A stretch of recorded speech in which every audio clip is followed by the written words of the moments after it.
اعوذ باللہ من الشیطان الرجیم بسم اللہ الرحمن الرحیم۔ غسل کے بعد وضو کرنا ضروری ہے یا نہیں، اس کے متعلق آپ سن لیں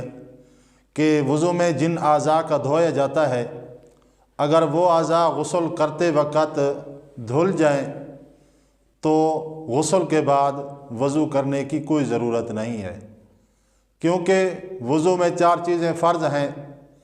اور وہ جب غسل کے ساتھ ساتھ ان پر بھی پانی بہہ جاتا ہے تو اب وضو کرنے کی کوئی ضرورت نہیں ہے۔ انسان جب غسل کرتا ہے تو غسل کرنے کے بعد جس طرح وضو کرنے کے بعد نماز بھی پڑھ سکتا ہے، قرآن مجید کی تلاوت بھی کر سکتا ہے،